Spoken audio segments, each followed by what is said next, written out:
Hi welcome back to our channel. ఇలా MBA semester third కోసం total quality management నుంచి unit 3లో 8 marks questions explain చేస్తాను. So, ఇవి 3 క్వశ్చన్సే చెప్తున్నాను నేనిప్పుడు. 3 క్వశ్చన్సే ఎక్స్‌ప్లెయిన్ చేస్తాను. సో, అవి సింపుల్‌గా ఉంటాయి. అలాగే most important and most repeated questions అన్నమాట. సో, దీంట్లో నుంచి అడిగే ఛాన్స్ ఉంది. అలాగే నేను ఇప్పటివరకు ఏది చెప్పినా గాని దాంట్లో నుంచి వచ్చినాయి. సో, ఇవి కూడా చదువుకోండి. దీంట్లో నుంచి వచ్చే ఛాన్స్ ఎక్కువుంటది. అలాగే ఎందుకంటే ఇవి already most repeated questions and most important questions అన్నమాట. ఇంకేందంటే మోర్ ఆఫ్ దట్ ఏంటంటే మనం ఈ సింపుల్ ఎక్స్‌ప్లనేషన్ విన్నారనుకో మీరు ఎటువంటి క్వెషన్స్ అయినా రాయగలుగుతారు. ఎందుకంటే మీకు ఒక లాజిక్ అనేది, ఒక కాన్సెప్ట్ అనేది మంచిగా బిల్డ్ అయితది. సో, వీడియో అనేది లాస్ట్ వరకు ఎండ్ వరకు చూడండి. అయితేనే మంచిగా అర్థమైతది. ఓకేనా? సో, ఇప్పటి వరకు ఎవరైనా సబ్స్క్రైబ్ చేయకపోతే సబ్స్క్రైబ్ కూడా చేసుకొని అయితేనే మన ఛానల్ నోటిఫికేషన్స్ మీకొస్తాయి. Okay. So, first of all first question చూసుకుంటే what is Taguchi method and explain its quality loss function with an illustration. అంటే ఇక్కడ చూసుకోండి first of all the Taguchi method is a quality engineering approach. అంటే ఈ Taguchi method అనేది ఏంది ఒక quality engineering approach అన్నమాట. By Genichi Taguchi. అంటే ఇది డెవలప్డ్ బై జీనిచి టగుచి. ఇదేంది టగుచి మెథడ్ అనేది దేనితో డెవలప్ అయింది? జీనిచి టగుచి నుంచి. Okay.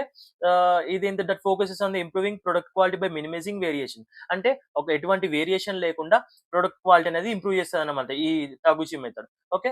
And making products robust to environmental and manufacturing noise. ఎటువంటి వేరియేషన్ లేకుండా, ఎటువంటి ఇబ్బందులు రాకుండా ప్రొడక్ట్ అనేది మంచిగా మా ప్రొడక్షన్ అయ్యేటట్టు, ప్రొడక్ట్ అనేది మంచిగా సెల్ అయ్యేటట్టు, మార్కెట్‌లో మంచిగా గ్రోత్ అయ్యేటట్టు హెల్ప్ చేస్తదన్నమాట. ఓకే. సో, ఇక్కడ డీప్‌గా చూసుకుంటే టగుచి మెథడ్ అంటే చూసుకోండి. Taguchi method is a statistical approach used to design products and process the deliver consistent performance under varying conditions. So, ఇక్కడ చూసుకోండి ఫస్ట్ ఆఫ్ ఆల్ ఇప్పుడు జీనిచి టగుచి నుంచి టగుచి మెథడ్ డెవలప్ అయింది. ఓకే. సో, ఇది ఏంది ఒక క్వాలిటీ ఇంజినీరింగ్ అప్రోచ్ అన్నమాట. Idea ఏమిటంటే ఇప్పుడు చూసుకుంటే ఇదేంటంటే డిజైన్ స్టేజ్‌లోనే క్వాలిటీ బిల్డ్ చేస్తదన్నమాట. ఎందుకంటే బయటకొచ్చిన తర్వాత మళ్ళీ చెక్ చేసుకుంటా అంటే బ్యాడ్ రివ్యూస్ వచ్చేస్తాయి. అట్లనమాట. సో, ముందే డిజైన్ స్టేజ్‌లోనే క్వాలిటీ బిల్డ్ చేస్తది. డిఫెక్ట్స్‌ని పట్టుకుంటది. సో, అవి సాల్వ్ చేసిన తర్వాతనే ఫైనల్‌గా ప్రొడక్ట్ అనేది మార్కెట్‌లోకి వదులుతారనమాట. అట్లా. టగుచి మెథడ్ గురించి చూసుకుంటే, టగుచి మెథడ్ అంటే ఏందంటే ప్రొడక్ట్ అండ్ ప్రాసెస్‌ని ఎలా డిజైన్ చేయడం, ఎన్విరాన్మెంట్ యూసేజ్ ఎట్లుండాలి, మెషిన్ కండిషన్ ఇప్పుడు ఎటువంటి ఎన్విరాన్మెంట్ కండిషన్ అయినా గాని మెషిన్ కండిషన్ అనేది కాన్స్టెంట్‌గా ఉండాలనమాట.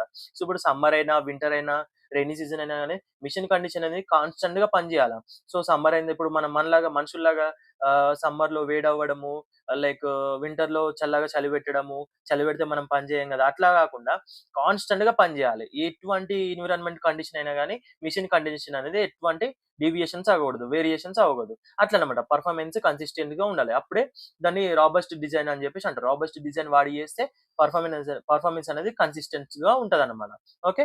దాన్ని టగుచి మెథడ్ అంటారు. సో, ఇక్కడ ఎక్స్‌ప్లనేషన్‌లో చూసుకుంటే ఏంటి లైక్ ఇక్కడ focuses on design quality into the product rather than inspecting defects later. అంటే ఏంటి? ఇక్కడ ఇన్స్పెక్షన్ అనేది ముందే అంటే ప్రొడక్ట్ అనేది మార్కెట్‌లోకి రాకముందే డిజైన్ స్టేజ్‌లోనే ఇన్స్పెక్షన్ చేస్తారన్నమాట. సో, ఇక్కడ ఏందంటే ఇన్స్‌పెక్షన్ అనేది డిజైన్ పైన ఎక్కువుంటదనమాట. డిజైన్ ఎట్లుంది? కరెక్ట్‌గుందా లేదా అని జెప్పేసి, వాళ్ళ టార్గెట్స్ రీచ్ అయిందా లేదా అని జెప్పేసి ఉంటదనమాట. క్వాలిటీ ప్రొడక్ట్ మన క్వాలిటీ ఎట్లుంది? ఆ క్వాలిటీ అనేది ఎగ్జిస్ట్ అయితదా లేదా అని జెప్పేసి వాటిపైన ఫోకస్ చేస్తారనమాట ఈ Taguchi method. So, next emphasises reduction of variation around the target value. ఏంటి? వేరియేషన్ అవ్వకుండా వాళ్ళ యొక్క టార్గెట్ వాల్యూ అనేది వేరియేషన్ అవ్వకుండా ఎంఫసైజ్ చేస్తారనమాట రిడక్షన్ వాల్యూ. ఓకే. నెక్స్ట్ ఇక్కడ టార్గెట్ వాల్యూ చుట్టూ వేరియేషన్ తగ్గించడం అన్నమాట. ఓకే. టార్గెట్ వాల్యూ ఏదైనా ఉంటది గదా! ఇప్పుడు వాళ్ళ యొక్క టార్గెట్ ఉంటది గదా! దానికి ఎటువంటి వేరియేషన్ అవ్వకుండా టార్గెట్ వాల్యూ రీచ్ అయ్యేటట్టు చూడడం అన్నమాట. Okay. Use statistical tools to optimise design parameters. ఏంటి? స్టాటిస్టికల్ టూల్స్‌తో బెస్ట్ పారామీటర్స్ సెలెక్ట్ చేసుకుంటది. అలాగే ఏంటి? Improves quality at low cost. Low కాస్ట్‌తో క్వాలిటీ ఇంప్రూవ్ చేస్తది. Okay. Next makes product robust against noise factors. అంటే నాయిస్ ఫ్యాక్టర్స్ అంటే ఏంటి? టెంపరేచర్, వోల్టేజ్, డస్ట్ ఎఫెక్ట్ తగ్గుతదనమాట. ఈ టాగుచి మెథడ్ అప్లై చేస్తే అనమాట. ఓకే. ఎందుకు మ్యానుఫ్యాక్చరింగ్ ప్లస్ సర్విస్ రెండిటికి అప్లై అయిపోతది. ఓకే. నెక్స్ట్ ఏంటి? ఇక్కడ మ్యానుఫ్యాక్చరింగ్ సెక్టార్ అలాగే సర్విస్ సెక్టార్‌కి ఈ మెథడ్ అనేది అప్లై అయితది. ఓకే. నెక్స్ట్ ఇంకా చూసుకుంటే రియల్ లైఫ్ ఎగ్జాంపుల్ చూసుకుంటే ఇప్పుడు సీలింగ్ ఫ్యాన్ ఉంది గదా! సీలింగ్ ఫ్యాన్ అనేది ఎప్పుడు మన సమ్మర్‌లో రన్ అయితది, వింటర్‌లో రన్ అయితది, రెయినీ సీజన్‌లో రన్ అయితది. అంతేగాని సమ్మర్‌లో అయినప్పుడు వోల్టేజ్ ఎక్కువ అవ్వడము, లేకపోతే తక్కువ అవ్వడము, లేకపోతే చల్లగా గాలి చూడడము ఇట్లా డిఫరెంట్ డిఫరెంట్ ఇయ్యదు గదా! దానికున్న ఫీచర్ ఏంటి? గాలి ఇవ్వడం. సో, అదెప్పుడు గాలి ప్రొవైడ్ చేస్తూ ఉంటదనమాట. అంతేగాని సమ్మర్ వచ్చిందని జెప్పేసి డిఫరెంట్ స్టైల్‌లో, వింటర్ వచ్చిందని జెప్పేసి డిఫరెంట్ స్టైల్‌లో, సమ్మర్‌లో చల్ల గాలిచ్చుడు, వింటర్‌లో గరం గాలిచ్చుడు, మనకు అనుకున్నట్టు అట్లేం ఉండదు. దాని యొక్క పనేంది గాలివ్వడం. గాలిస్తదనమాట. ఎటువంటి సీజన్‌తో సంబంధం ఉండదు. ఎటువంటి దానితోని సంబంధం ఉండదు. దాని పనేదో అది జేసుకుంటదనమాట. అది దేని మెథడ్‌ని ఫాలో అయితది? టగుచి డిజైన్‌ని ఫాలో అయితది గాబట్టి, ఎటువంటి సీజన్‌ని పట్టించుకోదు, ఏం పట్టించుకోదు. దాని యొక్క పర్పస్ ఏంటో ఆ పర్పస్‌ని క్లియర్‌గా రన్ జేస్తదనమాట. అట్లా. డస్ట్ అయినా గాని డస్ట్ తుడిచేసుకుంటాం గాని, డస్ట్ వచ్చిందని జెప్పేసి ఫ్యాన్ తిరగకుండా ఉంటదా? అట్లనమాట. ఓకే. నెక్స్ట్ చూసుకుంటే quality loss function. Quality loss function అంటే చూసుకోండి. Quality loss function states that any deviation from the target value results in a loss to society. అంటే ఏంటంటే టార్గెట్ వాల్యూ నుంచి డీవియేషన్ వచ్చిన ప్రతిసారి లాస్ ఉంటదనమాట. అంటే లైక్ వాళ్ళకి ఓపికున్నా సరే గాని, ఆ ప్రొడక్ట్ వాడాలని ఓపికున్నా గాని లాస్ అయితే పక్కా అయితారనమాట. అట్లా. నెక్స్ట్ ఇక్కడ చూసుకుంటే ఎక్స్‌ప్లనేషన్ చూసుకుంటే loss increases or deviation from the target increases. ఏంటి డీవియేషన్ పెరిగిన కొద్దీ లాస్ పెరుగుతదనమాట.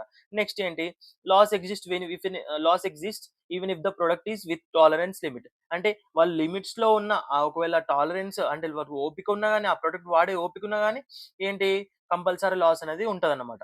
అట్లా. ఒకవేళ వితిన్ లైక్ నెక్స్ట్ ఏంటి focuses on continuous quality improvement. So, quality loss function use చేసిర్రనుకో ఏమైతది కంటిన్యూయస్ క్వాలిటీ ఇంప్రూవ్‌మెంట్ అని వస్తది.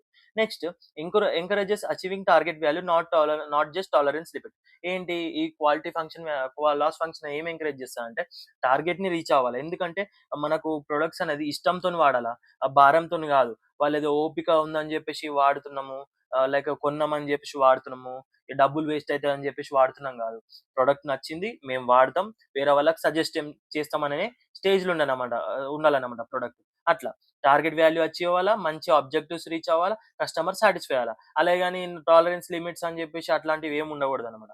ఇక్కడ టైప్స్ ఆఫ్ క్వాలిటీ ఫంక్షన్ తీసుకుంటే ఇక్కడేంది first one nominal the best. అంటే ఏంటి? టార్గెట్ ఎగ్జాక్ట్‌లీగా హిట్ అవ్వాలి. టార్గెట్ అనేది ఎగ్జాక్ట్‌గా హిట్ కావాలన్నమాట. ఎగ్జాంపుల్ ఇక్కడ చూసుకుంటే ఒక షాఫ్ట్ డయామీటర్ అనేది 10 మిల్లీమీటర్స్ ఉందనుకో. అది మనకు కస్టమర్ రిక్వైర్మెంట్ వచ్చేసి 10 మిల్లీమీటర్స్. దాని యొక్క వాల్టేజ్ వచ్చేసి 220 వాల్ట్స్. ప్రెషర్ అట్లనమాట. నెక్స్ట్ ఒకవేళ 10 ఎంఎం వచ్చేసి 220 వాల్ట్ వచ్చేసి కరెక్ట్‌గా మనం తయారు చేసినామనేది బెస్ట్ రిజల్ట్స్ ఇస్తది. అదే 10 ఎంఎం కాకుండా 9 ఎంఎం తీసుకొని అలాగే లేకపోతే 10.1 ఎంఎం తీసుకున్నామనుకో ఏమైతది? వాళ్ళ వాళ్ళకనుకున్నట్లు ఇయ్యలేవనుకో వాళ్ళ ప్రొడక్షన్ అనేది సరిగ్గుండదు. అది షాఫ్ట్ డయామీటర్ అంటే ఒక మెషిన్‌లో రాడ్ అన్నమాట. ఆ రాడ్‌ని నువ్వు కరెక్ట్ ఎంఎంతోని తయారు చేస్తేనే గదా! మిల్లీమీటర్స్‌తోని తయారు చేస్తేనే గదా! కరెక్ట్‌గా దాంట్లో ఇన్సెట్ అయ్యేది, అది రన్ అయ్యేది. ఒకవేళ నువ్వు ఆగమాగం తక్కువ చేసినావు అది ఏమంటే చిన్నగా చేసినావనుకో లూజ్ అయిపోతది. అదే ఎక్కువ చేసినావనుకో టైట్‌గా ఈ వైబ్రేషన్ వచ్చేసి ఆ మెషిన్ అనేది ఖరాబ్ అయ్యే ఛాన్సెస్ ఉంటాయి. సో, దేనికి దారితీస్తది? లాస్‌కి దారితీస్తది. అట్లనమాట. నెక్స్ట్ స్మాలర్ ద బెటర్ అంటే ఇక్కడ ఏముంది 0 మినిమమ్ ద బెస్ట్. అంటే ఎంత తక్కువైతే అంత మంచిది. మనకెటువంటి ప్రాబ్లమ్స్ రాకపోతే అంత మంచిదనమాట. ఏంది డిఫెక్ట్స్ రావద్దు, ఎర్రర్స్ రావద్దు, పొల్యూషన్ రావద్దు. అంటే స్మాలర్ ద బెటర్. అంటే ఎంత తక్కువైనా మంచిదనమాట. డిఫెక్ట్స్ ఎంత తక్కువొస్తే అంత మంచిది. ఎర్రర్స్ ఎంత తక్కువొస్తే అంత మంచిది. పొల్యూషన్ ఎంత తక్కువైతే అంత మంచిది. అట్లనమాట. 0 డిఫెక్ట్స్ రావాలి. Smaller the better. Larger the better అంటే ఏంది? ఇప్పుడు ఒక బైక్ తీసుకున్నాం. బైక్ తీసుకుంటే మైలేజ్ 50 ఇస్తదని చెప్తాడు. 55 ఇస్తే బావుంటదనుకుంటామా? అనుకోమా? సో, మనకు పెరిగితే బావుంటదనమాట అట్లా.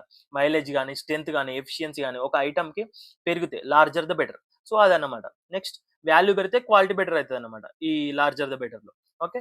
నెక్స్ట్ ఇక్కడ ఒక ఫైనల్‌గా ఇల్లుస్ట్రేషన్ చూసుకుందాం. మనకి ఇల్లుస్ట్రేషన్ అడిగింది గదా! టార్గెట్ షాఫ్ట్ డయామీటర్ వచ్చేసి 10 ఎంఎం అని జెప్పిన.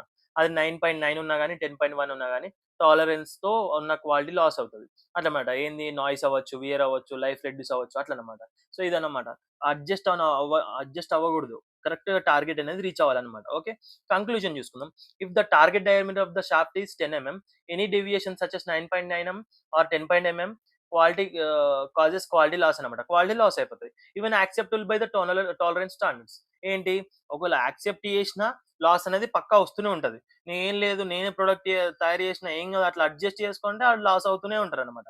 లాస్‌ని భరిస్తా అంటే ఇంక ఏం లేదు ఇంగ. వాడు లాస్‌ని భరిస్తా అంటే మనం ఏం చేయలేం. నెక్స్ట్ ఇంకొకడైతే ప్రొడక్ట్ సజెస్ట్ చేయడు గదా! "అరె నేను కొన్నారా బయ్ నేను వాడుతున్నా. కానీ అంత మంచి లేదని" చెప్తాడు గానీ, "అరె ఇదే కొనరా ఏం కాదురా నేను లాస్ అయితున్నా. నువ్వు కూడా లాస్ అయితా" అని చెప్తారా ఎవడన్నా? అట్లనమాట. సో, ఒకవేళ వాళ్ళు భరించినా గాని మనకే వాళ్ళకి లాసు, మనకు లాసు. ప్రొడక్ట్ అనేది సెల్ అవ్వదు. అందుకనే టార్గెట్‌ని మనం అచీవ్ చేయాలని చెప్పేసి ఇక టగుచి మెథడ్ చెప్తుంది. అట్లనమాట. ఇక్కడ Taguchi method reduces variation and improves quality while the quality loss function highlight the cost of deviation from the target అట్లనమాట. ఓకే. నెక్స్ట్ క్వెషన్ చూసుకుంటే explain the signal to noise ratio proposed by the Taguchi and its types అని చెప్పేసి అడుగుతున్నాడు. So ఏదైతే ఇప్పుడు signal to ratio అనేది టాగుచి అనేది కనిపెట్టిందనమాట. Propose చేసిందనమాట. సో దాని గురించి అని వాటి యొక్క టైప్స్ గురించి అడుగుతున్నాడు. సో ఫస్ట్ ఆఫ్ ఆల్ చూసుకుంటే signal to noise ratio SN ratio అంటారు షార్ట్ ఫామ్ లో. It's a statistical measure proposed by the Taguchi to evaluate product performance by comparing desired output to undesired variation. అంటే desired output అవ్వడానికి ఇప్పుడు evaluate చేస్తదనమాట. ఇప్పుడు ఇది ఏందంటే ఈ రేషియో అనేది అవుట్పుట్ కి అండ్ అన్‌డిజైర్డ్ అవుట్పుట్ కి రేషియో అనుకుంటదనమాట. వాళ్ళు అనుకున్న టార్గెట్ కి ఇప్పుడు వచ్చిన ప్ర వాళ్ళిచ్చిన రిజల్ట్ కి మధ్య వేరియేషన్ కనుక్కుంటదనమాట ఈ రేషియో. ఓకే. డిజైర్డ్ అవుట్పుట్ కి అన్‌డిజైర్డ్ అవుట్పుట్ కి వేరియేషన్ ఎంతుందో ఈ రేషియో అనేది ఫైండ్ ఔట్ చేస్తది. ఓకే. సో ఇక్కడ చూసుకుంటే సింపుల్‌గా నెక్స్ట్ ఏంటి ఇక్కడ ఎక్స్‌ప్లనేషన్‌లో meaning signal represents the desired value and the noise represents variation caused by the uncontrollable factors. అంటే సిగ్నల్ అనేది ఏంది డిజైర్డ్ వాల్యూ చెప్తది. నాయిస్ అనేది దేన్ని చెప్తది అన్‌డిజైర్డ్ అవుట్‌పుట్ అన్నమాట. Okay. Caused by the uncontrollable factors. Okay. Next explanation చూసుకుంటే used to measure robustness of the design. ఏంటి ఇక్కడ రాబస్ట్‌నెస్ ని మెజర్ చేస్తదన్నమాట. ఇక్కడ ఏంటి రాబస్ట్‌నెస్ అంటే ఏంది ఐ సిగ్నల్ టు రేషియో అంటే ఇక్కడ హై రేషియో అన్నమాట. ఏంటి high signal to noise ratio ఉన్నప్పుడు ఇంత మంచిదన్నమాట. బెటర్ క్వాలిటీ అన్నట్టు. ఓకే. ఇక్కడ high signal ratio indicate the better quality. ఇది మెజర్ చేయడమే రాబస్ట్‌నెస్ అని చెప్పేసి అంటారు. Okay. Helps the select optimal design matters. ఏంటి డిజైన్ పారామీటర్స్ అంటే ఏం చేస్తది మంచి ఆప్టిమల్ డిజైన్ పారామీటర్స్ ని సెలెక్ట్ చేస్తదన్నమాట. Reduces effect of noise factors. ఏం చేస్తది నాయిస్ ఆఫ్ ఫ్యాక్టర్స్ ని రెడ్యూస్ చేస్తది. ఎందుకంటే మనకి ఎస్ఎన్ రేషియోలో మనకు తెలుస్తది కదా వేరియేషన్ ఎంతుందో. డిజైర్డ్ అవుట్‌పుట్ కి అన్‌డిజైర్డ్ అవుట్‌పుట్ కి ఎంత రేషియో ఉందో తెలిసినప్పుడు మనకు ఎక్కడ ప్రాబ్లమ్ అయిందో ఎంత పర్సెంటేజ్ ఉందో తెలిసినప్పుడు ఇవన్నీ మనము తగ్గించుకోవచ్చు అనమాట. ఎక్కడ ఉన్నాయో కరెక్షన్ చేసుకోవచ్చు అట్లా. Next improves consistency of performance. ఏంది పర్ఫార్మెన్స్ యొక్క కన్సిస్టెన్సీ పెంచుతది. నెక్స్ట్ ఇక్కడ టైప్స్ చూసుకుంటే signal to noise ratio types ఏంది smaller the better. Already last క్వెషన్‌లో నేను ఎక్స్‌ప్లెయిన్ చేసిన. Used when minimum value is desired. అంటే ఎగ్జాంపుల్స్ చూసుకుంటే డిఫెక్ట్స్, పొల్యూషన్, ఎర్రర్స్ ఇది ఎంత తగ్గితే అంత మంచిదన్నమాట. ఇప్పుడు ఒక ఫ్యాక్టరీ ఉంటది. పొల్యూషన్ అవుతది. సో పొల్యూషన్ అవుతదని చెప్పేసి ఇష్టం ఉన్నట్టు పొల్యూషన్ వదులుతే నడదు కదా! అంటే ఇప్పుడు ఒక గవర్నమెంట్ పర్మిషన్ ఇచ్చింది ఒక ఫ్యాక్టరీకి. ఇగ ఆ పొల్యూషన్ అయితే కంపల్సరీ అయితది. ఎందుకంటే ఆ ఫ్యాక్టరీ రన్ అవుతది. ఎందుకంటే ఆ ప్రొడక్ట్స్ అనేవి కంపల్సరీ కావాలి కాబట్టి పొల్యూషన్ అయితే పక్కా అయితది. కానీ వాళ్ళు ఏం చేయాలి? ఎంత వరకు తగ్గితే అంత మంచిదని చెప్పేసి తగ్గించుకోవడానికి ప్రయత్నించాలన్నమాట. అందుకనే దాన్ని స్మాలర్ ద బెటర్ అంటారు. Objective is reduce the output value. Okay. ఏదైతే మనకొస్తదో డిఫెక్ట్స్, పొల్యూషన్, ఎర్రర్స్ అవి తగ్గించుకోవడానికి ప్రయత్నించాలన్నమాట. Larger the better. Used when maximum value is desired. అంటే ఏంటి స్ట్రెంగ్త్ గాని, ఎఫిషియన్సీ గాని, ప్రొడక్టివిటీ గాని ఎంత పెరిగితే అంత మంచిదన్నమాట. మైలేజ్ పెరగడము, ప్రొడక్టివ్ పెరగడము ఇటువంటి పెరిగితే మంచిదన్నమాట. ఎంత పెరిగితే అంత మంచిది. అట్లా. ఇదేంటి objective is to increase output value. Nominal the best. Used when target value is desired. అంటే ఒక టార్గెట్ వాల్యూ అచీవ్ కావాలా. దానికి పెరగకూడదు, తగ్గకూడదు. దానికి పెరిగిన ప్రాబ్లమే, తగ్గిన ప్రాబ్లమే అట్లన్నమాట. ఎగ్జాంపుల్స్ ఇక్కడ చూసుకుంటే డైమెన్షన్స్, వోల్టేజ్, ప్రెషర్ ఒక డైమెన్షన్స్ ఉన్నాయి. ఇప్పుడు నీ ఇంట్లో ఒక ఆబ్జెక్టివ్ తెస్తావు. నీ ఇల్లు చిన్నగుంటది. దాని ఇల్లు కంటే పెద్ద వస్తువు తెచ్చి పెడతా అంటే నడుస్తదా? నడవదు గదా! నీకు ఇంట్లో సరిపోయే ఎంత ప్లేస్ ఉన్నదో అంత వస్తువు తెస్తేనే కరెక్ట్ అయితది. అంతేగాని నా ఇల్లు చిన్నగా, సామాను పెద్దగా, నేను తెచ్చే వస్తువు పెద్దగా అంటే నేను ఎట్లనే చేసి అడ్జస్ట్ చేస్తా అంటే నడవదు. నీకు ఇంట్లో ఎంత స్పేస్ ఉందో అంత సరిపోయేంత వస్తువులే తెచ్చుకోవాలా. అట్లనమాట. Objective is to minimize variation targeted around. Okay. Target అరౌండ్‌లో వేరియేషన్ ఎంతుందో దాన్ని మినిమైజ్ చేయడమే ఈ నామినల్ ద బెస్ట్ రేషియో అన్నమాట. ఓకే. కంక్లూజన్ చూసుకుంటే signal to noise ratio helps in selecting the robust design by minimising variation and improving quality performance. So ఈ robust design ఏం చేస్తదంటే వేరియేషన్ ని మినిమైజ్ చేసి క్వాలిటీ అనేది ఇంప్రూవ్ చేస్తది. పర్ఫార్మెన్స్ అనేది మంచిగా బెటర్ చేస్తది. అట్లా. Next states the principal applications advantages, disadvantages of the quality function deployment QFD అంటారు షార్ట్ ఫార్మ్‌లో. And design of experiments DOE అంటారు. క్వాలిటీ ఫంక్షన్ డిప్లాయ్‌మెంట్ అంటే చూసుకోండి. QFD is the structured method used to translate customer requirements into technical specifications. అంటే ఏంటి? Customer యొక్క రిక్వైర్మెంట్స్‌ని technical స్పెసిఫికేషన్‌గా మార్చే స్ట్రక్చర్డ్ మెథడ్. ఓకే. కస్టమర్స్ రిక్వైర్మెంట్స్‌ని కస్టమర్ అంటే క్లయింట్స్ యొక్క రిక్వైర్మెంట్స్‌ని టెక్నికల్ స్పెసిఫికేషన్స్‌గా మార్చి స్ట్రక్చర్డ్ మెథడ్‌లో చూడడం అనమాట. ఓకే. సో, ఇక్కడ చూసుకుంటే ప్రిన్సిపల్స్ చూసుకోండి. ప్రిన్సిపల్స్ ఆఫ్ క్యూఎఫ్‌డి అంటే quality function deployment. Customer focused design. Customer ఏదైతే ఫోకస్ చేస్తాడో ఆ డిజైన్ పైన ఎక్కువ మనము కాన్సంట్రేషన్ చేయాలనమాట. Next voice of customer is primary input. వాళ్ళు చెప్పిందే ప్రైమరీ అనమాట. వాళ్ళు చెప్పింది మనం చేయడమే ప్రైమరీ ఇన్పుట్ అనమాట. Next cross functional team work. ఏంది మంచిగా టీమ్ వర్క్ చేసుకొని వాళ్ళు చెప్పిన అవుట్‌పుట్ తీసుకురావడానికి కృషి చేయాలి. Next systemic decision making. అందరూ కలిసి సిస్టమేటిక్‌గా డెసిషన్ మేకింగ్ చేయాలి. ఎందుకంటే వాళ్ళు చెప్పిన రిక్వైర్మెంట్స్ మ్యాచ్ అవ్వాలి. Continuous improvement. సో దీని ఈ ప్రిన్సిపల్స్ వాడితే ఏమైతది కంటిన్యూయస్‌గా ఇంప్రూవ్‌మెంట్ అనేది వస్తది. Application of QFD. Product design and development. ఏంటి ప్రొడక్ట్ డిజైన్ చేయడము, డెవలప్‌మెంట్ చేయడమే క్యూఎఫ్‌డి యొక్క లక్ష్యం అన్నమాట. నెక్స్ట్ ఏంది ప్రాసెస్ ప్లానింగ్. ఎప్పటికైనా గాని మంచిగా ఒక నీట్‌గా ఒక సీక్వెన్స్‌గా ప్రాసెస్ ప్లానింగ్ అనేది ఉంటది. సర్వీస్ డిజైన్ చేస్తారు. అలాగే ఏంటి క్వాలిటీ ఇంప్రూవ్‌మెంట్స్ ప్రాజెక్ట్స్ అన్నమాట. క్వాలిటీ ఇంప్రూవ్ చేయడమే వీళ్ళ యొక్క ప్రాజెక్ట్స్ యొక్క ఎయిమ్ అన్నమాట. ఏదైతే ప్రాజెక్ట్స్ తీసుకుంటారో క్లయింట్ దగ్గర నుంచి అవి క్వాలిటీగా ఇంప్రూవ్‌మెంట్ చేయడమే వీళ్ళ యొక్క లక్ష్యం. నెక్స్ట్ ఇక్కడ కస్టమర్ సాటిస్ఫాక్షన్ ఎన్హాన్స్‌మెంట్స్ గూడా. Okay. Next advantages of QFD. QFD యొక్క అడ్వాంటేజెస్ చూసుకుంటే ఇంప్రూవ్స్ కస్టమర్ సాటిస్ఫాక్షన్. అలాగే రెడ్యూసెస్ డిజైన్ చేంజెస్. ఏంటి డిజైన్ చేంజెస్‌ని అది తక్కువ చేస్తది. అలాగే improves communication between the departments. మంచి కమ్యూనికేషన్‌ని ఏర్పాటు చేస్తాయన్నమాట. Next reduces development time. Development టైమ్‌ని గూడా రెడ్యూస్ చేస్తాయి. ఎందుకంటే కలిసికట్టుగా టీమ్ వర్కే చేస్తారు. ఎటువంటి ఇబ్బంది రాదు. ఒకళ్ళకొచ్చిన థాట్ ఇంకొకళ్ళకొస్తది. అందరు కలిసి ఒక మంచి డెసిషన్ తీసుకుంటారు కాబట్టి రెడ్యూసెస్ డెవలప్‌మెంట్ టైమ్ అనమాట. Next enhances product quality. Product quality అనేది ఎన్హాన్స్ చేస్తది. నెక్స్ట్ డిసడ్వాంటేజెస్ చూసుకుంటే అంటే మనకి ఇవి ఏమంటారు ఛాలెంజెస్ అంటారు. ఇంకొక విధంగా అంటే ఛాలెంజెస్ అనుకోవచ్చు డిసడ్వాంటేజెస్‌ని. Time consuming process. అంటే ఇప్పుడు మంచిగా అందరూ అర్థం చేసుకొని దానికి ఒక మంచి ప్రాసెస్‌ని చేయాలి. అంటే ఎటువంటి ఆటంకులు రావద్దు. ఎటువంటి అడ్డంకులు రావద్దు. మళ్ళా మనకు రిమార్క్ రావద్దని చెప్పేసి అనుకుంటే కొంచెం టైం పడతది గదా! మంచి రిసర్చ్ చేయాలి కాబట్టి టైమ్ కన్స్యూమింగ్ ప్రాసెస్ అన్నమాట. Next requires trained personal. ఏంటి ట్రైన్డ్ పర్సనల్స్ ఉండాలి. ఆగమాగం ఇష్టమున్నోళ్ళతోని మనం డిస్కస్ చేత్తాంటే నడది. మంచిగా ట్రైన్డ్ ఉండాలి పర్సన్స్.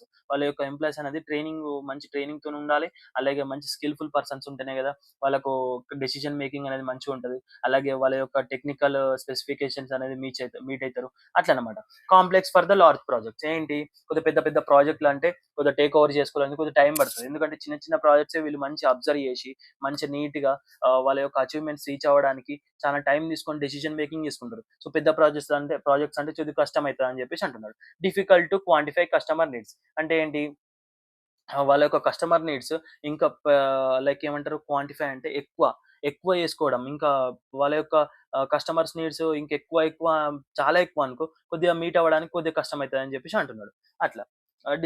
ఇప్పుడు డిజైన్ ఆఫ్ ఎక్స్‌పెరిమెంట్స్ చూసుకుంటే DOE. DOE is a statistical technique used to study the effect of the multiple factors on a process or product. అంటే ఏంటి ఒకేసారి, ఒకేసారి స్టడీ చేయడం అన్నమాట. డిఫరెంట్ ఫ్యాక్టర్స్ పైన. అంటే ఇప్పుడు ఒక చిన్న ఎగ్జాంపుల్ చెప్తా. ఏంటంటే క్యూఎఫ్‌డి పైన ఒక ఎగ్జాంపుల్ చెప్తా. ఇక్కడ ఇక్కడ difficult to quantify customer needs. ఎందుకంటే వాళ్ళు చెప్పే స్పెసిఫికేషన్స్ అనేవి కొద్దిగా టఫ్‌గుంటాయి. సో, కొద్దిగా కొన్ని అవ్వకపోవచ్చనమాట. అట్లా అనమాట. ఓకే. సో, ఎగ్జాంపుల్ చూసుకుంటే ఇప్పుడు ఏందంటే బ్యాటరీ లైఫ్ లాంగ్ గావాలి. మంచిగా పెర్ఫార్మన్స్ ఇవ్వాలని చెప్పేసి అనుకుంటారు ఒక మొబైల్ ఫోన్‌లో. So, battery capacity, process efficiency, software optimization ఇవన్నీ ఏందంటే కొద్దిగా మెల్లగా అయ్యే ప్రాసెస్ గదా! బ్యాటరీ కెపాసిటీని పెంచడము, వాటి యొక్క పెర్ఫార్మన్స్ పెంచడము, ప్రాసెస్ ఎఫిషియన్సీని పెంచడము, సాఫ్ట్‌వేర్ ఆప్టిమైజేషన్‌ని పెంచడం అట్లనమాట. ఒక ఏదైనా వాళ్ళు తీసుకుంటే టెక్నికల్ అసెస్‌మెంట్ వాళ్ళు తీసుకున్నది మంచి అబ్జర్వ్ చేసి చాలా డిస్కషన్ చేసి చేస్తారనమాట. కొన్ని వాళ్ళనుకున్నయి కొన్ని కాకపోవచ్చు. కానీ ఆల్‌మోస్ట్ వాళ్ళకు కస్టమర్స్‌కి రీచ్ అయ్యేటట్టు చేస్తారనమాట. అట్లా. అదే క్యూఎఫ్‌డి యొక్క లక్ష్యం. నెక్స్ట్ ఇక్కడ చూసుకుంటే నెక్స్ట్ ఇక్కడ డిజైన్ ఆఫ్ ఎక్స్‌పెరిమెంట్స్ చూసుకుంటే ఏంటనమాట మల్టిపుల్ ఫ్యాక్టర్స్‌ని ఎఫెక్ట్‌ని స్టాటిస్టికల్‌గా స్టడీ చేసి టెక్నిక్ ఉంటది గదా! దాన్నే ఇక్కడ డీఓఈ అంటారు. ఏదైతే మల్టిపుల్ ఫ్యాక్టర్స్ ఎఫెక్ట్‌ని స్టాటిస్టికల్‌గా స్టడీ చేయడమే ఈ డీఓఈ టెక్నిక్ అనమాట. సో, ప్రిన్సిపల్స్ ఆఫ్ డీఓఈ చూసుకుంటే ఏంటి ఎక్స్‌పెరిమెంటేషన్ అనమాట. సిస్టమాటిక్‌గా వాళ్ళు ఎక్స్‌పెరిమెంటేషన్ చేస్తారు. అలాగే సైమల్టేనియస్‌గా స్టడీ ఆఫ్ మల్టిపుల్ ఫ్యాక్టర్స్. అంటే ఒకేసారి మల్టిపుల్ ఫ్యాక్టర్స్ పైన ఒకేసారి స్టడీ చేస్తారనమాట. డిఫరెంట్ స్టడీస్ సెపరేట్‌గా పెట్టుకొని చేయరు. ఒకేసారి సైమల్టేనియస్‌గా ఒకటేసారి స్టడీ చేస్తారనమాట. మల్టిపుల్ ఫ్యాక్టర్స్ పైన స్టడీ చేస్తారు. అట్లనమాట. చాలా మంది ఉండి, చాలా స్టాఫ్ ఉండి ఒక్కటేసారి మల్టిపుల్ ఫ్యాక్టర్స్ పైన స్టడీ చేస్తారు. Next data based decision making. మంచి data based based decision making ఉంటది. అలాగే identification of optimal conditions. So, optimal కండిషన్స్‌ని వాళ్ళు ఐడెంటిఫై చేస్తారు. రిడక్షన్ ఆఫ్ వేరియబిలిటీ, ఎటువంటి డిఫరెన్స్ రాకుండా చూసుకుంటారు. అట్లా. అప్లికేషన్ ఆఫ్ డిఓఈ చూసుకుంటే ప్రాసెస్ ఆప్టిమైజేషన్ ఉంటది. ప్రొడక్ట్ డెవలప్‌మెంట్ ఉంటది. క్వాలిటీ ఇంప్రూవ్‌మెంట్ ఉంటది. అలాగే కాస్ట్ రిడక్షన్ ఉంటది. ఇక్కడ అలాగే ఫెయిల్యూర్ అనాలిసిస్ కూడా ఉంటది. ఇక్కడ అడ్వాంటేజెస్ ఆఫ్ డిఓఈ చూసుకుంటే identify critical factors effecting quality అంట. ఏదైతే క్వాలిటీ ఎఫెక్ట్ అయితదో వాటి యొక్క క్రిటికల్ ఫ్యాక్టర్స్‌ని ఐడెంటిఫై చేస్తారు. ఇంకా రెడ్యూసెస్ నంబర్ ఆఫ్ ఎక్స్‌పెరిమెంట్స్. అంటే ఎంత తక్కువైతే అంత ఫాస్ట్‌గా అయ్యేటట్టు ఒక 2, 3 ఎక్స్‌పెరిమెంట్‌లలో వాళ్ళు అనుకున్నది రీచ్ అయ్యేటట్టు చూస్తారనమాట. నెక్స్ట్ ఇంప్రూవ్స్ ప్రాసెస్ పెర్ఫార్మన్స్, అంటే ప్రాసెస్ పెర్ఫార్మన్స్ అనేది ఇంప్రూవ్ చేస్తారంట. Next save time and cost. Time and cost అనేది సేవ్ చేస్తారంట. నెక్స్ట్ సపోర్ట్స్ కంటిన్యూయస్ ఇంప్రూవ్‌మెంట్ అంట. ఇంప్రూవ్‌మెంట్ ఎప్పుడు కంటిన్యూయస్‌గా ఉండడానికి సపోర్ట్ చేస్తారంట. నెక్స్ట్ డిసడ్వాంటేజెస్ చూసుకుంటే రిక్వైర్ స్టాటిస్టికల్ నాలెడ్జ్. ఎందుకంటే అవి చేయాలంటే స్టాటిస్టికల్ నాలెడ్జ్ కావాలి. అది అవును స్టాటిస్టికల్ ఎక్స్‌పెరిమెంట్లు.